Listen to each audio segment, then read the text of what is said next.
Good morning friends, ನಾನು ನಿಮ್ಮ ವಿದ್ಯಾರಾಣಿ. ಇವತ್ತು ನಾವು ಒಂದು ವಿಶೇಷವಾದ ಟಾಪಿಕ್ ಬಗ್ಗೆ ತಿಳಿದುಕೊಳ್ಳಲಿದ್ದೀವಿ. ನೀವೆಲ್ಲ ಮೆಡಿಸಿನ್ ಅನ್ನೋ ಪದವನ್ನು ಕೇಳಿರ್ತೀರಿ. ಮೆಡಿಸಿನ್ ಮೀನ್ಸ್ ಔಷಧಿ. ಸೊ ಮೆಡಿಸಿನ್ ಅಂದರೆ ನಿಮಗೆಲ್ಲ ಗೊತ್ತು, ಅದು ಟ್ಯಾಬ್ಲೆಟ್ ರೂಪದಲ್ಲೋ ಇಂಜೆಕ್ಷನ್ ರೂಪದಲ್ಲೋ ಅಥವಾ ಸಿರಪ್ ರೂಪದಲ್ಲೋ ಇರುತ್ತೆ ಅಂತ. ಇನ್ನು ಕೆಲವರು ಅದನ್ನು ಮೀರಿ ಆಹಾರವೇ ಔಷಧ ಅನ್ನೋದನ್ನು ಕೂಡ ತಿಳ್ಕೊಂಡಿರ್ತೀರಿ. ಬಟ್ ಇವತ್ತು ನಾವು ಮಾತಾಡ್ತಾ ಇರೋದು ಇದ್ಯಾವುದೇ ಎಕ್ಸ್ಟರ್ನಲ್ ಇರ್ತಕ್ಕಂಥ, ಅಂದರೆ ಬಾಹ್ಯವಾಗಿ ನಾವು ತೆಗೆದುಕೊಳ್ಳುವಂತಹ ಇದ್ಯಾವುದೇ ಪದಾರ್ಥದ ಬಗ್ಗೆ ಅಲ್ಲ. ನಾವಿವತ್ತು ತಿಳಿದುಕೊಳ್ಳಲು ಹೊರಟಿರುವುದು ಎನರ್ಜಿ ಮೆಡಿಸಿನ್ ಬಗ್ಗೆ. ಸೊ ಏನಿದು ಎನರ್ಜಿ ಮೆಡಿಸಿನ್ ಅಂತೀರಾ? ಎನರ್ಜಿ ಅಂದರೆ ಶಕ್ತಿ. ಶಕ್ತಿಯೇ ನಿಜವಾದ ಔಷಧ. ಹಾಗಾದರೆ ಈ ಶಕ್ತಿ ಎಲ್ಲಿಂದ, ಹೇಗೆ ತಗೊಳ್ಬೇಕು ಅಂತ ಪ್ರಶ್ನೆನಾ? ಈ ಶಕ್ತಿಯನ್ನು ನೀವು ಎಲ್ಲಿಂದಲೋ ತಗೊಳ್ಳುವಂಥದ್ದಲ್ಲ. ಅದು ನಿಮ್ಮ ಒಳಗೆಯೇ ಸದಾ ಇರುವಂತಹ ಶಕ್ತಿ. ಪ್ರತಿಯೊಬ್ಬ ವ್ಯಕ್ತಿಯಲ್ಲೂ ಅಭೂತಪೂರ್ವವಾದ ಅನಂತವಾದ ಶಕ್ತಿ ಅಡಗಿದೆ. ಆ ಶಕ್ತಿಯನ್ನೇ ನಾವು ಎಲ್ಲದಕ್ಕೂ ಔಷಧವಾಗಿ ಮತ್ತು ಬದುಕಿನ ಪ್ರತಿಯೊಂದಕ್ಕೂ ಕೂಡ ಬಳಸಿಕೊಳ್ಳುವ ಬಗೆಯನ್ನು ನಾವಿವತ್ತು ತಿಳಿದುಕೊಳ್ಳೋಣ. ಸೊ ನಿಮಗೆಲ್ಲರಿಗೂ ಗೊತ್ತು, ಆರೋಗ್ಯ, ಹೆಲ್ತ್ ಅನ್ನುವಂಥದ್ದು ಎಷ್ಟು ಮುಖ್ಯ ಅಂತ. ಹಾಗಾದರೆ ಹೆಲ್ತ್ ಪ್ರಾಬ್ಲಮ್ಸ್ ಎಲ್ಲರಿಗೂ ಸಾಮಾನ್ಯವಾಗಿ ಬರ್ತಾ ಇರುತ್ತವೆ. ಆಗ ಯಾವ ರೀತಿ ನಾವು ಬಾಹ್ಯ ಔಷಧಿಗಳ ಅಗತ್ಯವೇ ಇಲ್ಲದೆ ಅದನ್ನು ಗುಣಪಡಿಸಿಕೊಳ್ಳುವಂಥದ್ದು, ಹೆಲ್ತ್ ಮತ್ತು ಹೀಲಿಂಗ್ ಬಗ್ಗೆ ಒಂಚೂರು ತಿಳಿದುಕೊಳ್ಳೋಣ. ನಿಮ್ಗೆ ಗೊತ್ತೇ, ಡೊನಾ ಎಡನ್ ಅಂತಕ್ಕಂತಹ ಒಬ್ಬ ಲೇಖಕಿ ಒಂದು ಕಡೆ ಹೇಳ್ತಾರೆ, ನಮ್ಮ ದೇಹ ಡಿಸೈನ್ ಆಗಿರೋದೇ ಸೆಲ್ಫ್ ಹೀಲಿಂಗ್ಗಾಗಿ ಅಂತ. ಅಂದರೆ ಸ್ವಯಂ ಗುಣಪಡಿಸಿಕೊಳ್ಳುವಿಕೆಯೇ ನಮ್ಮ ದೇಹದ ಸಹಜವಾದ ಗುಣ. ಇದು ಎಲ್ಲರಿಗೂ ಇರ್ತಕ್ಕಂಥ ಒಂದು ಸಾಮರ್ಥ್ಯ, ಒಂದು ಎಬಿಲಿಟಿ. ಸೊ ಹಾಗಾಗಿ ನಮ್ಮ ದೇಹಕ್ಕೆ ಬರುವ ಯಾವುದೇ ಸಮಸ್ಯೆಗಳನ್ನು ಸ್ವಯಂ ಆಗಿ ಗುಣಪಡಿಸಿಕೊಳ್ಳುವಂಥದ್ದು ಸಾಧ್ಯ ಇದೆ ಅನ್ನುವಂಥದ್ದು. ಇನ್ನು ಇದು ನಮ್ಮೆಲ್ಲರ ಒಂದು ನೈಸರ್ಗಿಕ ಗುಣ ಕೂಡ ಹೌದು.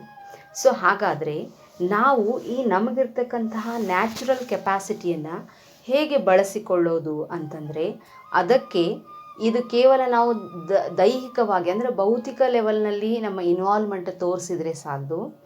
ಅದಕ್ಕಾಗಿ ನಾವು ಕಾನ್ಷಿಯಸ್ ಲೆವೆಲ್ನಲ್ಲಿ, ಅಂದರೆ ನಮ್ಮ ಅಂತಃಪ್ರಜ್ಞೆಯನ್ನು ಜಾಗೃತಗೊಳಿಸಿಕೊಳ್ಳುವುದರ ಮೂಲಕ ನಮ್ಮ ದೇಹಕ್ಕಿರುವ ಈ ಸಹಜವಾದ ನೈಸರ್ಗಿಕ ಸಾಮರ್ಥ್ಯವನ್ನು ಉಪಯೋಗಿಸಿಕೊಳ್ಳೋದಕ್ಕೆ ಸಾಧ್ಯ.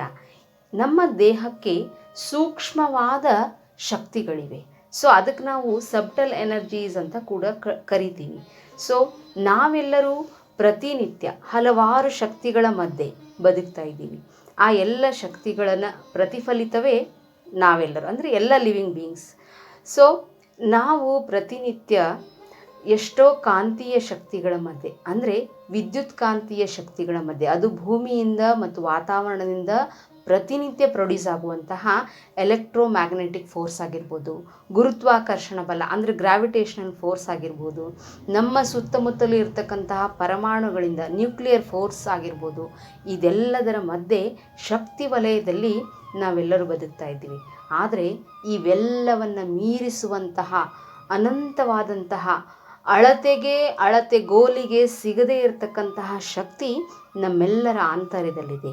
ಇದು ಈ ಒಂದು ಸೂಕ್ಷ್ಮ ಶಕ್ತಿಗಳೇನಿದ್ದಾವೆ, ಇವು ನಮ್ಮ ಒಂದು ಭೌತಿಕ ಲೆವೆಲ್ನಲ್ಲಿ ನಮ್ಮ ದೇಹಕ್ಕೆ ಮತ್ತು ಆಧ್ಯಾತ್ಮಿಕ ಲೆವೆಲ್ನಲ್ಲಿ ನಮ್ಮ ಆತ್ಮಕ್ಕೆ ಒಂಥರ ಫ್ಯೂಯಲ್ ಇದ್ದ ಹಾಗೆ, ಅಂದರೆ ಒಂದು ಇಂಧನ ಇದ್ದ ಹಾಗೆ.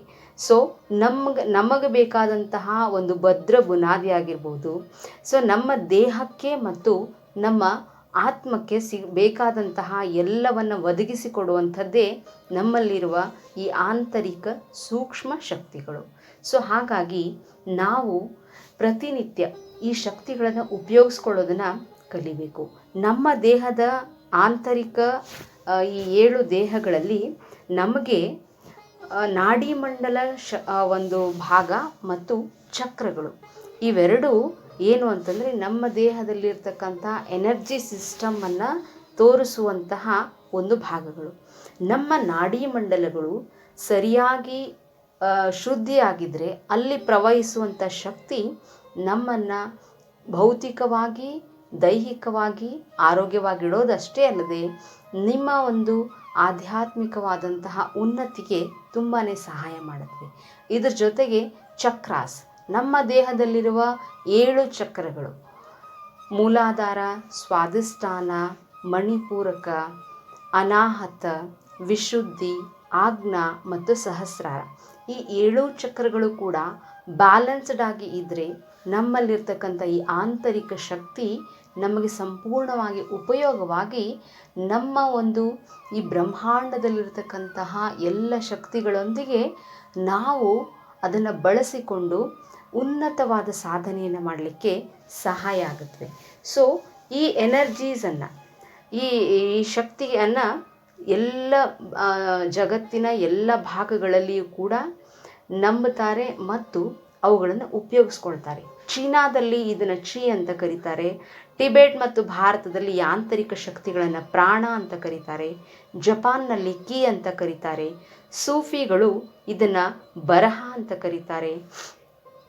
ಇದಲ್ಲದೇ ಇನ್ನೂ ಹಲವಾರು ಜಗತ್ತಿನ ಭಾಗಗಳಲ್ಲಿ ಬೇರೆ ಬೇರೆ ಹೆಸರಿನಿಂದ ಆಂತರಿಕ ಸೂಕ್ಷ್ಮ ಶಕ್ತಿಗಳನ್ನು ನಂಬ್ತಾರೆ ಮತ್ತು ಉಪಯೋಗಿಸ್ಕೊಳ್ತಾರೆ ಕೂಡ. ಈ ಶಕ್ತಿಗಳೇನಿದ್ದಾವೆ ಇವು ತುಂಬ ಬುದ್ಧಿವಂತಿಕೆಯಿಂದ ನಮ್ಮೊಳಗೆ ಕೆಲಸ ಮಾಡ್ತವೆ. ಹೇಗೆ ಅಂತೀರಾ? ಸೊ ನಾವು ಹೇಳಿದ ರೀತಿಯಲ್ಲಿ ಇಲ್ಲಿ ಯಾವುದೇ ಪ್ರೊಸೆಸ್ ನಡೆಯೋದಿಲ್ಲ. ಇದು ಬ್ರಹ್ಮಾಂಡದ ಶಕ್ತಿಗಳೊಡಗೂಡಿ ನಮ್ಮ ದೇಹದಲ್ಲಿರ್ತಕ್ಕಂಥ ಶಕ್ತಿಗಳು ಸಾಕಷ್ಟು ಕೆಲಸಗಳನ್ನು ಮಾಡ್ತವೆ. ನಮಗೆ ಗೊತ್ತಿಲ್ಲದೆ ನಾವು ಇದುವರೆಗೂ ಎಷ್ಟೋ ದೈಹಿಕ ಮತ್ತು ಮಾನಸಿಕ ಸಮಸ್ಯೆಗಳನ್ನು ಸೆಲ್ಫಾಗಿ ಹೀಲ್ ಮಾಡ್ಕೊಂಡಿದ್ದೀವಿ, ಆದರೆ ಅದು ನಮಗೆ ಗೊತ್ತಿಲ್ಲ ಅಷ್ಟೇ. ಸೊ ಹಾಗಾಗಿ ಇದೆಲ್ಲ ಪ್ರೊಸೀಜರ್ ನಡಿಬೇಕು ಅಂತಂದರೆ ನಮ್ಮಲ್ಲಿರ್ತಕ್ಕಂತಹ ಈ ಎನರ್ಜಿ ಮೆಡಿಸಿನ್ ಆಗಿ ಉಪಯೋಗ ಆಗ್ತಾ ಇರುವಂಥದ್ದು. ಸೊ ನೀವು ಯಾವುದೇ ಒಂದು ವ್ಯಕ್ತಿಯ ಜೊತೆಗೆ ಮಾತನಾಡ್ತಾ ಇದ್ದಾಗ ಕೆಲವು ಮಾರ್ಗದರ್ಶನಗಳನ್ನು ನೀವು ಕೇಳ್ತೀರಿ ಮತ್ತು ಫಾಲೋ ಮಾಡ್ತೀರಿ.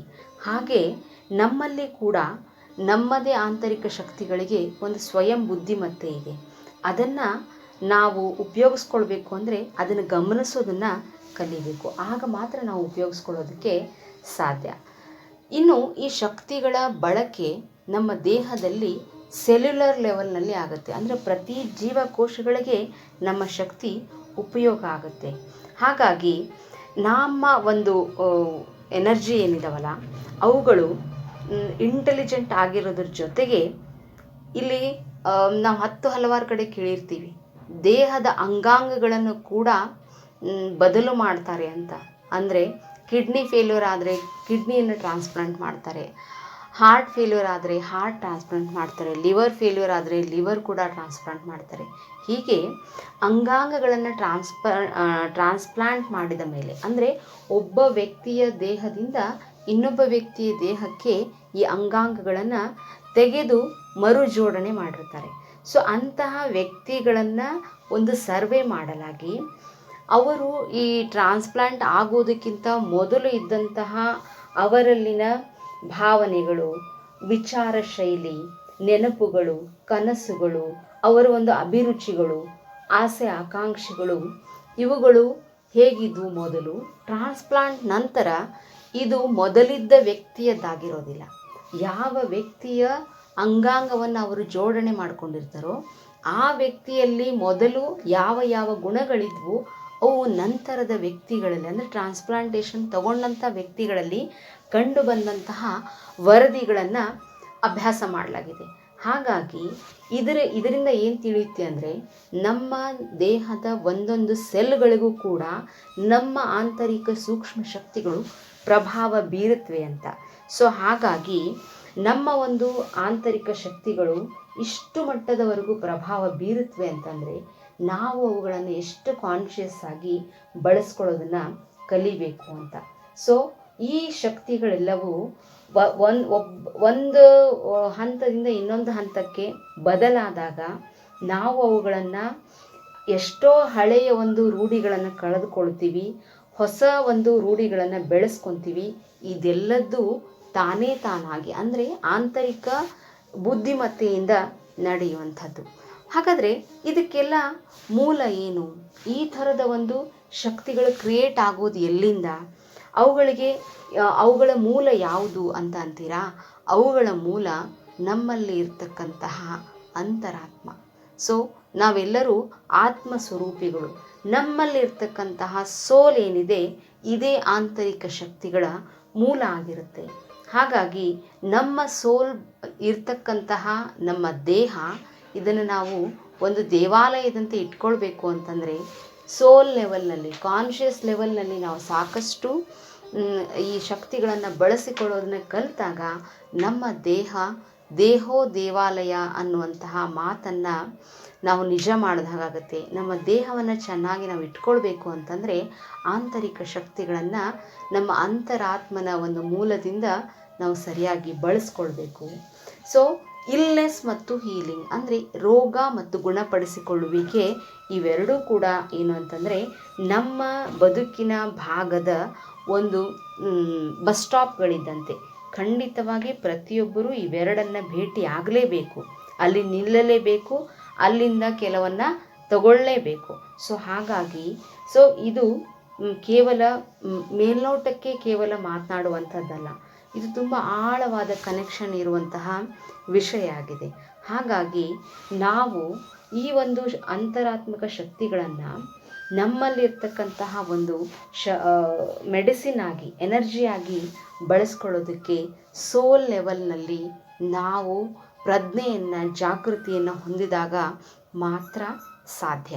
ಸೊ ಎನರ್ಜಿ ಅನ್ನುವಂಥದ್ದು, ಈ ಶಕ್ತಿಯ ಅನ್ನುವಂಥದ್ದು ನಮ್ಮಲ್ಲಿರ್ತಕ್ಕಂತಹ ಪ್ರತಿಯೊಂದು ಕೆಲಸ ಕಾರ್ಯಗಳಿಗೆ ಒಂದು ಮೂಲ ಆಗಿರುತ್ತೆ.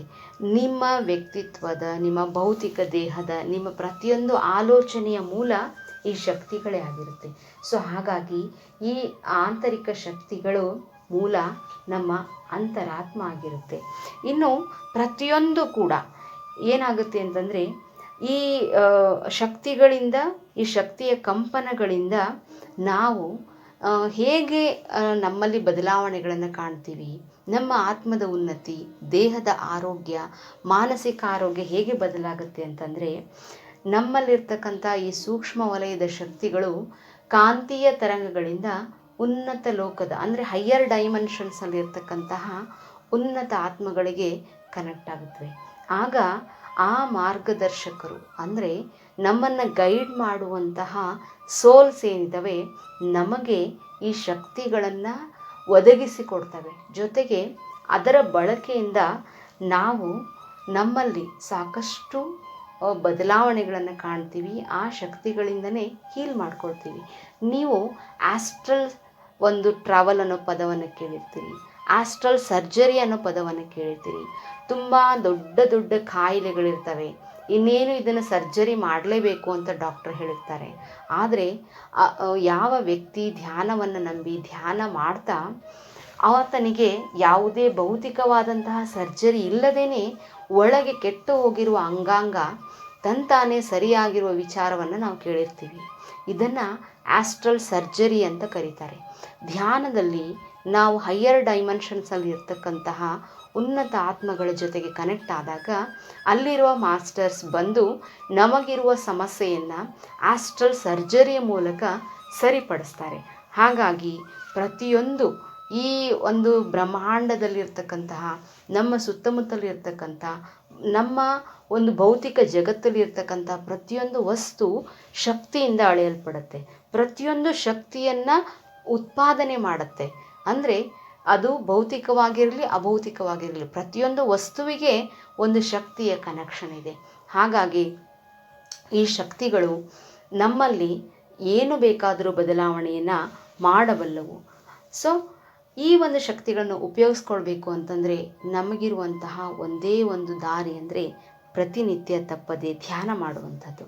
ಧ್ಯಾನ ಮಾಡುವಾಗ ನಮಗೆ ನಮ್ಮಲ್ಲಿರ್ತಕ್ಕಂತಹ ಈ ಆಂತರಿಕ ಶಕ್ತಿಗಳ ಅನುಭವ ಆಗುತ್ತೆ. ಆ ಶಕ್ತಿಗಳನ್ನು ನಾವು ಕೇವಲ ಸ್ಟಿಲ್ನೆಸ್ನಲ್ಲಿ ಅಂದರೆ ಶೂನ್ಯ ಸ್ಥಿತಿಯಲ್ಲಿ ಇದ್ದಾಗ ಮಾತ್ರ ಬಳಸ್ಕೊಳ್ಳೋದಕ್ಕೆ ಸಾಧ್ಯ. ಶೂನ್ಯ ಸ್ಥಿತಿಗೆ ನಾವು ಹೋಗಬೇಕು ಅಂತಂದರೆ ನಾವು ಧ್ಯಾನ ಮಾಡಲೇಬೇಕು. ಆಳವಾದ ಧ್ಯಾನದಲ್ಲಿ ಮಾತ್ರ ನಾವು ಶೂನ್ಯ ಸ್ಥಿತಿಯನ್ನು ತಲುಪ್ತೀವಿ.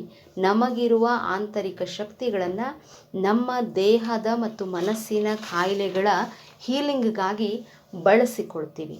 ಸೊ ಹಾಗಾಗಿ ಧ್ಯಾನ ಒಂದರಿಂದ ಮಾತ್ರ ನಾವು ಎಲ್ಲ ಶಕ್ತಿಗಳನ್ನು ಬಳಸ್ಕೊಳ್ಳೋದಕ್ಕೆ ಸಾಧ್ಯ. ಅದರಿಂದ ಎಂಥದ್ದೇ ಕಾಯಿಲೆಗಳನ್ನು ಗುಣಪಡಿಸಿಕೊಳ್ಳೋದಕ್ಕೆ ಸಾಧ್ಯ. ಇನ್ನು ಈ ಒಂದು ಸೋಲ್ ಏನಿದೆ, ನಮ್ಮ ದೇಹದಲ್ಲಿರ್ತಕ್ಕಂಥ ಆತ್ಮ, ಇದು ನಮ್ಮ ದೇಹವನ್ನು ಸಾಕಷ್ಟು ಇನ್ಫ್ಲೂಯೆನ್ಸ್ ಮಾಡುತ್ತೆ. ಈ ವ್ಯಕ್ತಿಗಳು ದೇಹವನ್ನು ತ್ಯಾಗ ಮಾಡಿದಾಗ, ಅಂದರೆ ಬಾಡಿಯನ್ನು ವೆಕೇಟ್ ಮಾಡಿದಾಗ, ತೀರಿ ಹೋದಾಗ ಯಾವ ರೀತಿ ಒಂದು ಮರಣ ಸಂಭವಿಸುತ್ತೆ ಅಂತಂದರೆ, ಮರಣಕ್ಕಿಂತ ಮುಂಚೆ ಅಂದರೆ ಭೌತಿಕವಾಗಿ ವ್ಯಕ್ತಿಯ ದೇಹದಲ್ಲಿನೂ ಉಸಿರಿರುತ್ತೆ, ಆಗಲೇ ಆತ್ಮ ಮೊದಲು ದೇಹವನ್ನು ತ್ಯಾಗ ಮಾಡುತ್ತೆ. ಆಗ ಆತ್ಮ ಯಾವಾಗ ದೇಹದಿಂದ ಸಪ್ರೇಟ್ ಆಗುತ್ತೋ ನಮ್ಮ ಬ್ರೈನ್ ಡೆಡ್ ಆಗುತ್ತೆ, ಅಂದರೆ ಅದರ ಕ್ರಿಯಾಶೀಲತೆ ಕಡಿಮೆ ಆಗ್ತಾ ಬರುತ್ತೆ. ಬ್ರೈನಿನ ಕ್ರಿಯಾಶೀಲತೆ ಕಡಿಮೆ ಆದಾಗ ಯಾವ ಅಂಗಾಂಗಗಳಿಗೂ ಅದು ಯಾವುದೇ ರೀತಿಯ ಮೆಸೇಜಸ್ಸನ್ನು ಕೊಡೋದಿಲ್ಲ. ಸೊ ಅಲ್ಲಿ ಆ ಕೆಲಸ ನಿಂತಿತು ಅಂತಂದರೆ ದೇಹದಲ್ಲಿ ಪ್ರಾಣಶಕ್ತಿಯ ಒಂದು ಪ್ರವಹಿಸುವಿಕೆ ನಿಂತು ಬಿಡುತ್ತೆ. ಆಗ ಮರಣ ಅಂತ ಸಂಭವಿಸುತ್ತೆ. ಅಂದರೆ ದೇಹ ಉಸಿರು ಮತ್ತು ತನ್ನ ಆ್ಯಕ್ಟಿವಿಟಿಯನ್ನು ಸ್ಟಾಪ್ ಮಾಡುತ್ತೆ. ಇದನ್ನೇ ಮರಣ ಅಂತ ಹೇಳೋದು. ಸೊ ಮರಣ ಹೊಂದೋದಕ್ಕಿಂತ ಮುಂಚೆ ಇದೆಲ್ಲದೂ ನಡೀತಾ ಹೋಗುತ್ತೆ. ಸೊ ಹಾಗಾಗಿ ನಾವು ಆಳವಾದ ಅಧ್ಯಯನದ ಮೂಲಕ ಇದರ ಹಿಂದಿರ್ತಕ್ಕಂಥ ಎಷ್ಟೋ ಉನ್ನತವಾದ ವಿಚಾರಗಳನ್ನು ತಿಳಿದುಕೊಳ್ಳಬೇಕು. ಸೊ ಹಾಗಾದರೆ ಈ ಮರಣ ಸಂಭವಿಸುವ ಮೊದಲು ಅಥವಾ ನಮ್ಮ ಆಂತರಿಕ ಶಕ್ತಿಗಳನ್ನು ನಾವು ಎಷ್ಟು ಬಳಸಿಕೊಳ್ತೀವಿ ಅನ್ನುವಂಥದ್ದು ಪೂರ್ವ ನಿರ್ಧಾರಿತವಾಗಿರುತ್ತೆ ಅನ್ನೋದಕ್ಕಿಂತ ಮುಖ್ಯವಾಗಿ ಅದನ್ನು ನಾವೇ ನಿರ್ಧರಿಸಿರ್ತೀವಿ ಅಂತ. ಸೊ ಸೋಲ್ ಲೆವೆಲ್ನಲ್ಲಿ ನಾವು ಮೊದಲೇ ಸೋಲ್ ಕಾಂಟ್ರ್ಯಾಕ್ಟ್ ಮಾಡ್ಕೊಂಡಿರ್ತೀವಿ, ಅಂದರೆ ನಾವು ಪ್ರತಿಯೊಂದನ್ನು ಮೊದಲೇ ನಿರ್ಧರಿಸ್ಕೊಂಡಿರ್ತೀವಿ. ಬಟ್ ಧ್ಯಾನದಿಂದ ನೀವು ನಿರ್ಧರಿಸಿಕೊಂಡಂಥ ಸಂಗತಿಗಳನ್ನು ಬದಲಾಯಿಸಿಕೊಳ್ಳೋದಕ್ಕೆ ಸಾಧ್ಯ. ಇದಕ್ಕೊಂಚೂರು ಆಳವಾದ ಅಧ್ಯಯನ ಆಗಬೇಕು. ಹಾಗಾಗಿ ದೇಹದಲ್ಲಿ ಇರ್ತಕ್ಕಂತಹ ಈ ಎನರ್ಜೀಸನ್ನು ನಾವು ಸರಿಯಾಗಿ ಬಳಸ್ಕೊಂಡ್ರೆ ನಮ್ಮ ದೇಹದ ಒಂದು ಸಾಮರ್ಥ್ಯ ಹೆಚ್ಚಾಗುತ್ತೆ, ಅಂದರೆ ದೇಹ ಅರಳುತ್ತೆ. ಸೊ ನಾವು ನಮ್ಮ ಒಂದು ಶಕ್ತಿಗಳನ್ನು ಸರಿಯಾಗಿ ಬಳಸ್ಕೊಳ್ತಾ ಹೋದರೆ ಮಾತ್ರ ಡೀಪರ್ ಲೆವೆಲ್ನಲ್ಲಿ, ಅಂದರೆ ನಮ್ಮಲ್ಲಿರ್ತಕ್ಕಂಥ ಈ ಸ್ಪಿರಿಟ್ ಚೈತನ್ಯ ಅನ್ನುವಂಥದ್ದೇನಿದೆ, ಇದನ್ನು ನಾವು ಸರಿಯಾಗಿ ಅರ್ಥ ಮಾಡ್ಕೊಳ್ಳೋದಕ್ಕೆ ಸಾಧ್ಯ. ನಮ್ಮ ಚೈತನ್ಯದ ಮಟ್ಟ, ನಮ್ಮ ಚೈತನ್ಯದ ಹರವುಗಳನ್ನು ನಾವು ಅರ್ಥ ಮಾಡಿಕೊಂಡಾಗ ಅದನ್ನು ಬಳಸ್ಕೊಳ್ಳೋದಕ್ಕೆ ನಾವು ಸಂಪೂರ್ಣ ಸಮರ್ಥರಾಗ್ತೀವಿ. ಆಗ ದೇಹ ಎಂಥದ್ದೇ ವಯಸ್ಸಿನಲ್ಲೂ ಯಾವುದೇ ರೋಗಗಳಿಲ್ಲದೇನೆ ಸಾಕಷ್ಟು ಆರೋಗ್ಯಕರವಾಗಿದ್ದು ಸಾಧನೆ ಮಾಡಬಲ್ಲದು. ಅದಷ್ಟೇ ಅಲ್ಲದೆ ಈ ಭೌತಿಕ ಲೆವೆಲ್ನಲ್ಲಿ ಮಾತ್ರವೇ ಅಲ್ಲದೆ ನಮ್ಮ ಆತ್ಮ ಈ ಭೂಮಿಗೆ ದೈಹಿಕ ಒಂದು ಜಗತ್ತಿಗೆ ಬಂದಿರೋದಕ್ಕೆ ಒಂದು ಅಮೋಘವಾದಂಥ ಉದ್ದೇಶವಿದೆ. ಆ ಉದ್ದೇಶವನ್ನು ಈಡೇರಿಸಿಕೊಳ್ಬೇಕು ಅಂತಂದರೆ ನಮ್ಮಲ್ಲಿರ್ತಕ್ಕಂತಹ ಆಂತರಿಕ ಶಕ್ತಿಗಳನ್ನು ನಾವು ಸರಿಯಾಗಿ ಬಳಸ್ಕೊಳ್ಳೋದನ್ನು ಕಲಿಬೇಕು. ಸೊ ಈ ಆಂತರಿಕ ಶಕ್ತಿಗಳನ್ನು ಸರಿಯಾಗಿ ಬಳಸ್ಕೊಳ್ಳೋದಕ್ಕಾಗಿ ಪ್ರತಿನಿತ್ಯ ತಪ್ಪದೆ ಧ್ಯಾನ ಮಾಡಬೇಕು. ಜೊತೆಗೆ ನಮ್ಮ ಒಂದು ಧ್ಯಾನ ಸೂರ್ಯ ಮಹಾನ್ ಗುರುಗಳಾದಂತಹ ಪತ್ರಿಜಿಯವರು ಹೇಳಿರುವಂತಹ ನಮ್ಮ PSSMನ 18 ತತ್ವಗಳಿಂದವೆ, ಅವುಗಳನ್ನು ಪಾಲಿಸ್ತಾ ಹೋದಲ್ಲಿ ನಿಜವಾಗಿಯೂ ನಮ್ಮ ಆಂತರಿಕ ಶಕ್ತಿಗಳನ್ನು ನಾವು ತುಂಬಾ ಚೆನ್ನಾಗಿ ಬಳಸ್ಕೊಳ್ಬೋದು. ಮೊದಲನೇದಾಗಿ ನಮ್ಮ ಮನಸ್ಸು ಸ್ಟ್ರಾಂಗ್ ಆದಂತಹ ಪಾಸಿಟಿವಿಟಿಯನ್ನು ಪಡಿಬೇಕು ಅಂತಂದರೆ ನಾವು ನಿತ್ಯ ಧ್ಯಾನಿಗಳಾಗಬೇಕು, ಧ್ಯಾನ ಸೇವಕರಾಗಬೇಕು. ಹಾಗೆಯೇ ನಮ್ಮಲ್ಲೇ ಒಂದಷ್ಟು ತತ್ವಗಳನ್ನು ನಿತ್ಯ ಪಾಲನೆ ಮಾಡೋದನ್ನು ರೂಢಿಸ್ಕೊಳ್ಬೇಕು. ಈ ಒಂದು ನಂಬಿಕೆ ಅನ್ನುವಂಥದ್ದೇನಿದೆ ಅದು ನಮ್ಮನ್ನು ಎಷ್ಟು ಸ್ಟ್ರಾಂಗ್ ಆಗಿ ಮಾಡುತ್ತೆ ಅಂತಂದರೆ, ನಾವು ಯಾವುದನ್ನು ವಿರೋಧಿಸೋದನ್ನು ಬಿಟ್ಬಿಡ್ತೀವೋ ಆಗ ಮಾತ್ರ ನಾವು ಭೌತಿಕವಾಗಿ ರೋಗಮುಕ್ತವಾಗಿ ಬದುಕೋದಕ್ಕೆ ಸಾಧ್ಯ. ಎಲ್ಲಿಯವರೆಗೂ ಮನುಷ್ಯನ ಮನಸ್ಸು ಯಾವುದನ್ನೇ ಆಗಲಿ ವಿರೋಧಿಸೋದನ್ನು, ಹೇಟ್ ಮಾಡೋದನ್ನು, ಅಂದರೆ ಅದನ್ನು ತಿರಸ್ಕಾರ ಭಾವದಿಂದ ನೋಡೋದನ್ನು ಇಟ್ಕೊಂಡಿರುತ್ತೋ ಅಲ್ಲಿಯವರೆಗೂ ಅದು ರೋಗವಾಗಿ ಬದಲಾಗುತ್ತಾ ಹೋಗುತ್ತೆ. ಹಾಗಾಗಿ ನಮ್ಮಲ್ಲಿ ಝೀರೋ ರೆಸಿಸ್ಟಿವಿಟಿ, ಏನನ್ನೂ ವಿರೋಧಿಸದೇ ಇರತಕ್ಕಂತಹ, ಯಾವುದನ್ನು ತಿರಸ್ಕಾರ ಭಾವದಿಂದ ನೋಡದೇ ಇರತಕ್ಕಂತಹ ಗುಣ ಬೆಳಿಬೇಕು ಅಂತಂದರೆ ಅದು ಕೇವಲ ನಿತ್ಯ ನಿರಂತರ ದೀರ್ಘವಾದ ಧ್ಯಾನಗಳಿಂದ ಸಾಧ್ಯ. ಅದೊಂದು ಗುಣ, zero resistivity, no complaints, no judgements, ಈ ಎಲ್ಲನ್ನ ನಾವು ಪ್ರತಿನಿತ್ಯ ಪಾಲನೆ ಮಾಡ್ತಾ ಹೋದರೆ ಖಂಡಿತವಾಗಿ ನಮ್ಮದು ಒಂದು ಸಾರ್ಥಕ ಬದುಕಾಗುತ್ತೆ, ಸಂತೃಪ್ತಿಯ ಬದುಕಾಗುತ್ತೆ, ಆರೋಗ್ಯಪೂರ್ಣವಾದಂತಹ ಚೈತನ್ಯಮಯವಾದಂತಹ ಬದುಕಾಗುತ್ತೆ. ಇದೆಲ್ಲದರ ಜೊತೆಗೆ ನಾವು ಎಲ್ಲರೊಡನೆ ಸಂತೋಷವಾಗಿ ಇದ್ದು ಸಾಕಷ್ಟು ಸಾಧನೆಗಳನ್ನು ಮಾಡಿ ಧ್ಯಾನ ಸೇವೆಯನ್ನು ಗೈದು ಉನ್ನತವಾದ ಶಕ್ತಿಗಳನ್ನು ಗಳಿಸಿಕೊಂಡು ನಮ್ಮ ಉನ್ನತ ಯಾತ್ರೆಯನ್ನು, ಚೈತನ್ಯದ ಹಂತವನ್ನು ಎತ್ತರಕ್ಕೆ ಏರಿಸಿಕೊಳ್ಳಲಿಕ್ಕೆ ಸಾಧ್ಯ ಆಗುತ್ತೆ. ಹಾಗಾಗಿ ಫ್ರೆಂಡ್ಸ್, ನೀವು ಅಪ್ರತಿಮವಾದ ಅಮೋಘವಾದ ಶಕ್ತಿಗಳನ್ನು ಹೊಂದಿದ್ದೀರಿ ಅನ್ನೋದನ್ನು ಮೊದಲು ಗಮನದಲ್ಲಿಟ್ಟುಕೊಳ್ಳಿ. ಆ ಆಂತರಿಕ ಶಕ್ತಿಗಳನ್ನು ನಾನು ಖಂಡಿತ ಭೇಟಿ ಆಗ್ತೀನಿ ಅಂತ ನಿರ್ಧರಿಸಿ ಧ್ಯಾನಕ್ಕೆ ಕುಳಿತುಕೊಳ್ಳಿ. ಪ್ರತಿನಿತ್ಯ ಧ್ಯಾನ ಮಾಡಿ ನೀವು ನಿಮ್ಮ ಆಂತರಿಕ ಶಕ್ತಿಗಳನ್ನು ಕಂಡುಕೊಳ್ತೀರಿ, ಅವುಗಳನ್ನು ಬಳಸಿಕೊಳ್ಳುವ ಬಗೆಯನ್ನು ತಿಳಿದುಕೊಳ್ತೀರಿ. ಆಗ ಸಂಪೂರ್ಣವಾದ ರೋಗಮುಕ್ತವಾದ ಆನಂದಮಯವಾದ ಸಾರ್ಥಕವಾದ ಜೀವನವನ್ನು ಕಳೆಯೋದಕ್ಕೆ ಮತ್ತು ಉನ್ನತ ಹಂತದ ಸಾಧನೆಗಳನ್ನು ಮಾಡೋದಕ್ಕೆ ಸಾಧ್ಯ ಆಗುತ್ತೆ. So energy is our medicine. ಅದು ಹೊರಗಡೆ ಎಲ್ಲೋ ಇಲ್ಲ, ನಿಮ್ಮ ಆಂತರ್ಯದಲ್ಲೇ, ನಿಮ್ಮ ಹತ್ತಿರದಲ್ಲಿಯೇ ಸದಾಕಾಲ ನಿಮ್ಮ ಜೊತೆ ಇದೆ. ಇದನ್ನು ನೀವು ಕಂಡುಕೊಳ್ಳುವಲ್ಲಿ ಸಫಲರಾಗ್ತೀರಿ ಅಂತ ನಾನು ಆಶಾಭಾವನೆಯನ್ನು ವ್ಯಕ್ತಪಡಿಸ್ತೀನಿ. ಸೊ ಎನರ್ಜಿಯನ್ನು ಮೆಡಿಸಿನ್ನಾಗಿ ಬದಲಾಯಿಸಿಕೊಳ್ಳಿ. ಮೆಡಿಸಿನ್ಗಾಗಿ ಹೊರಗೆಲ್ಲೂ ಆಸ್ಪತ್ರೆ, ಔಷಧ ಅಂಗಡಿಗಳು ಇನ್ನೆಲ್ಲೋ ಹುಡುಕಾಡಬೇಡಿ. You are the medicines, you are the greatest medicine of your life. So ಇವತ್ತಿನ ಈ ನನ್ನ ಮಾಹಿತಿ ಎನರ್ಜಿ ಮೆಡಿಸಿನ್ ನಿಮಗೆ ಇಷ್ಟವಾದಲ್ಲಿ ನನ್ನ ಚಾನಲ್ ಧ್ಯಾನಾಮೃತವನ್ನು ಸಬ್ಸ್ಕ್ರೈಬ್ ಮಾಡಿ, ಈ ವಿಡಿಯೋಗೊಂದು ಲೈಕ್ ಕೊಡಿ, ನಿಮ್ಮ ಫ್ರೆಂಡ್ಸ್ ಮತ್ತು ರಿಲೇಟಿವ್ಸ್ಗೆ ಶೇರ್ ಮಾಡಿ. Thank you friends. ಶುಭ ದಿನ.